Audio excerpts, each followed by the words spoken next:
सबसे पहले बात करते हैं सीपीसीटी की। सीपीसीटी एक कंप्यूटर प्रोफिशिएंसी सर्टिफिकेट टेस्ट है कंप्यूटर दक्षता के लिए।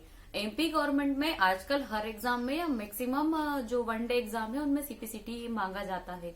तो एमपी गवर्नमेंट का मानना है कि अगर आपने सीपीसीटी क्लियर किया है तो आपको कंप्यूटर का एक बेसिक नॉलेज है और इसीलिए सीपीसीटी क्वालिफाइड मांगती है, सीपीसीटी कंपलसरी कर रहा है। बात करते हैं सीपीसीटी क्या है। मध्य प्रदेश गवर्नमेंट द्वारा एक एग्जाम कंडक्ट कराया जाता है, वो आपको क्लियर करना पड़ता। उस एग्जाम्स में होता है हिंदी टाइपिंग, इंग्लिश टाइपिंग और कंप्यूटर जीके के क्वेश्चन। तो कंप्यूटर जीके में आपको 75 क्वेश्चन पूछे जाते हैं, उसमें आपको 50% लाने पड़ते हैं। ऑन एंड एवरेज आपको 38 नंबर तो लाने ही पड़ेंगे। हिंदी टाइपिंग में आपको 20 वर्ड पर मिनट लाना पड़ता है और इंग्लिश में आपको 30 वर्ड पर minute. English typing Hindi typing की अपेक्षा सरल माना जाता है, इसलिए इंग्लिश में स्पीड ज्यादा चाहिए होती है क्लियर करने के लिए और हिंदी में कम 20 वर्ड पर मिनट में। अब हम बात करते हैं कि पटवारी के एग्जाम में क्या क्या पूछा जाता है। तो सीपीसीटी जो पटवारी के एग्जाम में मांगा गया उसमें आपको हिंदी टाइपिंग और कंप्यूटर टेस्ट का क्लियर करना है। इंग्लिश टाइपिंग अगर आपकी क्लियर नहीं भी है तो चलेगा, कोई हिंदी टाइपिंग है उसके लिए हम क्या करें और कंप्यूटर जीके के लिए क्या करें और कैसे क्लियर। तो कंप्यूटर जीके के लिए हमारे पास 3-4 ऑप्शंस होते हैं। देखिए सबसे पहले क्या करना है, लूसेंट की बुक सबके पास होती है, लूसेंट जीके। उसमें जो कंप्यूटर वाला पोर्शन है आपको वो पूरा पढ़ लेना है। उसके पूरे पढ़ के नोट्स बना लो, उसको रट लो, उसको याद कर लो, वो आपका अपना तरीका हो सकता है। बट आपको वहां से कंप्यूटर बेसिक चीजें पढ़ लोगे और वहां बिल्कुल बेसिक का जो आईएमपी चीजें वो सब दी हुई है। उसको पढ़ने के बाद आपके पास जो भी अवेलेबल बुक है या जो भी अवेलेबल नोट्स है किसी भी कोचिंग के वो पढ़ लो। अब जैसा कि मुझे पता है कि आप सभी लोग कहीं ना कहीं किसी एग्जाम्स की तैयारी कर रहे हो तो आपके पास एक बेसिक बुक्स तो होंगी ही होंगी। तो जो भी अवेलेबल बुक्स है, नोट्स है, आप उनसे थोड़ा सा पढ़ लीजिए। उसके बाद में हमें क्या करना है कि कंप्यूटर जीके इन हिंदी करके एक ऐप है, एप्लीकेशन है। उस एप्लीकेशन को प्ले स्टोर से डाउनलोड करना है, उसकी लिंक मैं डिस्क्रिप्शन में डाल दूंगी। तो वो कंप्यूटर जीके इन हिंदी वाला ऐप हमें डाउनलोड करना है। उसमें थ्योरेटिकल या जो थ्योरी के फॉर्म में कंप्यूटर का जीके है वो दिया है, फिर क्वेश्चन आंसर फॉर्म में दिया है, उसके बाद में प्रैक्टिस सेट भी है। और मेरे जो साथी जिनने हाल ही में मतलब जो लास्ट सीपीसीटी एग्जाम निकला था उसमें क्लियर किया है, उन लोगों ने बताया कि ये जो ऐप है ये बहुत फायदेमंद रहा है ऐप। इसके मैक्सिमम क्वेश्चंस आए हैं। वैसे ऑलमोस्ट वो जो सारे क्वेश्चंस हैं वो वही बेसिक क्वेश्चंस हैं, आप कहीं से भी पढ़ लीजिए। एक और तरीका है, आप गूगल पे जाइए और कंप्यूटर एमसीक्यू पीडीएफ या कंप्यूटर ऑब्जेक्टिव क्वेश्चंस इसका तरह से पीडीएफ डाउनलोड करेंगे तो उसमें आपको पीडीएफ मिलेगी, उसमें भी यही सारे क्वेश्चंस होते हैं।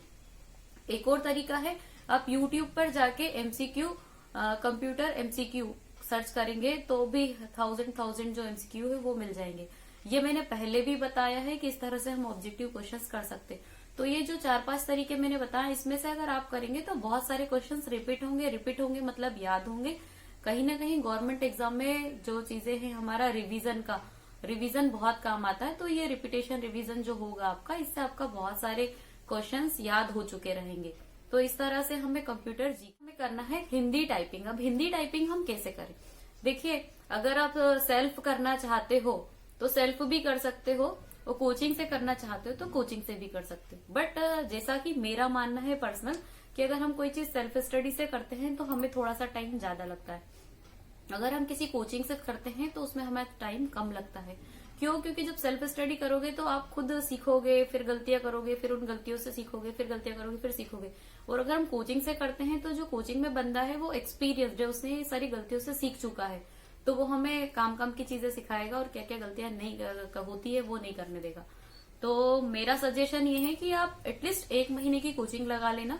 तो 1 महीने की कोचिंग में आपको जो आपका कंप्यूटर के टीचर रहेंगे वो आपको उंगलियां जमवा देंगे कि ये मिडिल रो में कैसे चलाना, अपर रो में कैसे चलाना और लोअर रो में कैसे चलाना, और किसको शिफ्ट के साथ किसको कंट्रोल के साथ। ये चीजें बहुत जरूरी है। जैसे कि आप यहाँ यूट्यूब से या किसी और तरीके से सीखोगे तो आप बहुत कंफ्यूज होंगे। जो कुछ प्रैक्टिकल चीजें हैं वो हमें प्रैक्टिकल से ही आएगी। तो मेरा यही सजेशन कि आप 1 महीने के लिए कोचिंग लगा लेना और वहां ये सब, और कोचिंग से वो आपको एक कीबोर्ड का प्रिंट निकाल के भी दे देंगे। तो आप 1 घंटे 2 घंटे, जैसे अगर आपके कंप्यूटर टीचर से आपके व्यवहार अच्छे हैं तो आप वहां 2-2 घंटे 3-3 घंटे बैठ के भी कंप्यूटर टाइपिंग कर सकते हो। थोड़ा बहुत फीस अगर एक्स्ट्रा भी देनी पड़े तो दे दो, क्योंकि अगर सीपीसीटी निकालना है तो हमें हमारा 100% देना है, वो हम कैसे भी दें। और अगर आपके घर पे कंप्यूटर या लैपटॉप है तो फिर आपको कोई दिक्कत नहीं है। आप 1 महीने वहां से सीख के और फिर अपने घर सुबह शाम 1-1 घंटे प्रैक्टिस करके कर सकते हैं। सबसे ज्यादा जरूरी, हम जैसे पूछेंगे कि सीपीसीटी मैडम आपने कैसे क्लियर किया या सीपीसीटी क्लियर कैसे करें, या पूछेंगे या सर्च करेंगे या फिर सोचते रहेंगे कैसे कर लूं वैसे कर लूं, या जिनने किया उनने कैसे किया, तो सीपीसीटी क्लियर मुश्किल है होना। बट अगर आप प्रैक्टिस करोगे, डेली 2 घंटे प्रैक्टिस करो, तो आपका सीपीसीटी क्लियर हो जाएगा। आपको शुरू के 15 दिन तो सिर्फ उंगलियां जमाने में लगेंगे, क्योंकि स्टार्टिंग में हमें ये वाली फिंगर्स काम करने की आदत नहीं होती इनको, तो थोड़ी सी दिक्कतें होती है। मेरी तो ये फिंगर बहुत दुखती थी जब मैं स्टार्टिंग में टाइपिंग करती थी। तो शुरू के 10 से 15 दिन तो आपको उंगलियां जमाने में लगेंगे। इसके बाद में आपको मतलब आपके माइंड में कहीं ना कहीं फिट हो जाएगा कि किस वाली उंगली पे क्या आता है, तो फिर आप बिना कीबोर्ड पे देखे भी टाइप करने लगोगे। फिर आपको प्रैक्टिस करनी है, तो एक तो प्रैक्टिस टेस्ट भी आते हैं, वही गूगल पे आपको सर्च करना है हिंदी टाइपिंग प्रैक्टिस टेस्ट, तो उससे भी कर सकते हो। और उससे नहीं तो सबसे बढ़िया है एक न्यूज़पेपर लो, न्यूज़पेपर का एक आर्टिकल निकालो और देख देख के उसको टाइप करते जाओ। बिल्कुल मत सोचो कि आपकी स्पीड क्या रही, हमें भगना ही नहीं, बस आप तो मेरा ही मानना, अगर आप प्रैक्टिस करोगे तो आपकी स्पीड तो आएगी ही आएगी। और मैंने ये चीजें खुद पे करी है, इसलिए मैं बता रही हूँ। मैं 1 महीने कोचिंग गई थी, मैंने वहां से जो आपको चीजें बताई है कि उंगलियां जमाना कैसे सीखा, और उसके बाद में मैंने 1-1.5 महीने अपने घर पे बैठ के जस्ट न्यूज़पेपर से जो भी न्यूज आ रही है उसको मैंने कोई सा भी एक पेज खोला और उसको अपने लैपटॉप में लिखा, और इसी से मेरी हिंदी प्रैक्टिस हो चुकी थी, और इसी के बेसिस पे मैंने एग्जाम निकाला। बता देती हूँ मैं कि ये जो आप जीके पढ़ोगे सीपीसीटी के लिए, ये जीके पढ़ने से आपके बहुत सारे फायदे। पहली चीज तो अगर आप ये जीके पढ़ते हो तो आपका सीपीसीटी फर्स्ट अटेम्प्ट में क्लियर हो जाता है, तो आपका ज्यादा टाइम वेस्ट नहीं होता है और बार बार के पैसे खर्च नहीं होते। अगर आपने एक बार नहीं पढ़ के दिया सीपीसीटी और क्लियर, मान लो टाइपिंग निकल गई और पेपर नहीं निकला, तो आपको फिर अगली बार फॉर्म भरना पड़ेगा। तो दोनों चीजें साथ साथ चलाते रहे, मतलब अपने को टाइपिंग भी चलानी है और ये जो जीके है वो भी चलाना। मेरे बहुत सारे फ्रेंड्स हैं जिनका टाइपिंग निकल जाता है तो ऑब्जेक्टिव क्वेश्चन आंसर्स में रह जाते हैं, या क्वेश्चन आंसर्स वाले में मार्क्स आ जाते हैं तो टाइपिंग में रह जाते हैं। तो हमें दोनों चीजें बैलेंस करना, जिंदगी का नाम ही बैलेंसिंग है, तो बैलेंस करके तो हमें चीजें चलना ही चलना है। आजकल गवर्नमेंट में हर गवर्नमेंट एग्जाम में कंप्यूटर के क्वेश्चंस तो पूछे ही जाते, तो आप एक बार जीके कर लो, चाहे किसी एग्जाम के लिए कर लो, चाहे सीपीसीटी के लिए कर लो, चाहे बेसिक नॉलेज के लिए कर लो। एक बार अगर आपने आपका कंप्यूटर का सेक्शन कवर कर लिया तो आपके हर जगह वो काम आएगा। कहीं भी कोई सा भी एग्जाम होता है तो जो भी कंप्यूटर का पोर्शन आएगा आप वहां कॉन्फिडेंट फील करोगे और आपके आंसर ज्यादातर सही हो जाएंगे। तो जिस तरह मेरा कंप्यूटर बीएससी कंप्यूटर साइंस था, तो वहां से मेरा थोड़ा सा कंप्यूटर ठीक था, फिर थोड़ा बहुत मैंने पढ़ा भी, जो मैं बता रही ना सिर्फ उसी तरह से।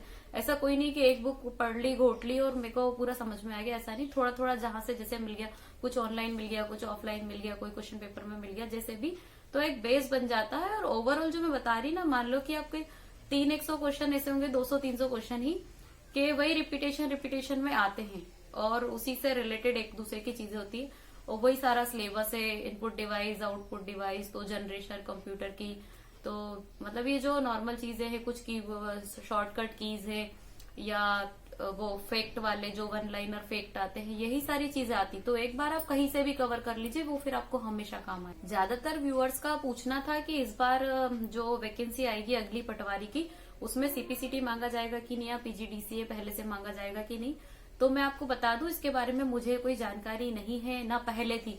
जो 2017 में पटवारी एग्जाम आया था उसके पहले किसी को नहीं पता था कि इसमें ग्रेजुएशन कंपलसरी करेंगे, या पीजीडीसीए करेंगे कि नहीं करेंगे, या सीपीसीटी करेंगे कि नहीं। तो ये तो जब वैकेंसी आएगी, तो इसका तो जब ऑफिशियल वैकेंसी आएगी तभी कुछ कह सकते हैं। पहले से हम जबरदस्ती आपको कुछ झूठ बना दे या कुछ गलत जानकारी दे, उससे कोई मतलब नहीं। मैं कह दूं कि पीजीडीसीए कर लो और उसमें नहीं पूछे, या मैं कह दूं कि सीपीसीटी अभी मत करो, बाद में कर लेना और उसमें एडवांस में मांग ले, तो ये सब का कुछ गवर्नमेंट के ऊपर रहता है, हम इसके बारे में कुछ भी नहीं कह सकते हैं। बट मेरा एक सजेशन है कि अगर आप अफोर्ड कर सकते हो तो पीजीडीसीए डीसीए भी कर लीजिए, और सीपीसीटी तो कर ही लीजिए। सीपीसीटी मैं अपना पर्सनल तरीके से कह रही हूँ कि आप कर लीजिए। वो तो अच्छा हुआ कि जो 2017 में एग्जाम हुआ था पटवारी का, उसमें सीपीसीटी बाद में मांगा था। मुझे आज रियलाइज होता है कि मेरे को तैयारी के दौरान ही सीपीसीटी कर लेना चाहिए था, क्योंकि सीपीसीटी बहुत सारे गवर्नमेंट एग्जाम्स में मांगा जाता है। पता नहीं क्यों हम लोगों ने इतना हवा बना रखा है कि सीपीसीटी हिंदी टाइपिंग ये वो नहीं निकलेगा। बट अगर हम 2-3 महीने, मतलब 3 महीने तो मैक्सिमम बताती हूँ, 1.5 से 3 महीने के बीच में अगर हम अच्छी प्रैक्टिस करते हैं, 2 से 3 घंटे सीपीसीटी के लिए देते हैं, 2 घंटे भी अगर सीपीसीटी को देते हैं, तो आप फर्स्ट अटेम्प्ट में क्लियर कर पाओगे। और ये मेरा आजमाया हुआ है, तो आप इस तरह से करिए। मेहनत तो करनी पड़ेगी, करना तो पड़ेगा ही, तभी क्लियर होगा। अगर आप सीपीसीटी क्लियर कर लेते हो तो आप बहुत सारे एग्जाम्स में क्वालिफाई हो जाओगे। जैसे मैं पिछली बार बहुत सारे एग्जाम्स में इसलिए नहीं दे पाई थी क्योंकि मेरा उस टाइम तक सीपीसीटी नहीं था। तो हो सकता है अगर उस टाइम सीपीसीटी होता तो किसी और एग्जाम्स में भी मैं सेलेक्ट हो चुकी रहती, क्योंकि हम वो फॉर्म ही नहीं डाल पाए। तो अगर आप आज की डेट में ये वीडियो देख रहे हो तो जो अगली वैकेंसी सीपीसीटी की आ रही है उसमें फॉर्म भरिएगा और तैयारी करके एग्जाम दीजिए और क्लियर कर लीजिए। All the best. सीपीसीटी के बारे में और अधिक जानकारी चाहिए तो आप कमेंट भी कर सकते हो। अगर मुझे पता होगा तो मैं बताऊंगी, अगर मुझे नहीं भी पता होगा तो सीपीसीटी की जो ऑफिशियल वेबसाइट है उसकी लिंक मैं डिस्क्रिप्शन में डालूंगी। तो सीपीसीटी की ऑफिशियल वेबसाइट से आपको सारी जानकारी मिलेगी। एग्जाम फॉर्म अगले कब भराएंगे, पिछला जो हुआ उसका रिजल्ट कब आएगा, प्रीवियस ईयर के पेपर कैसे होते हैं, सैंपल पेपर कैसा आता है, उसमें सारी चीजें आपको मिलेगी। तो कहीं ऐसा नहीं है कि मतलब हम मैडम कंफ्यूज है, डाउट में है, ये है वो है।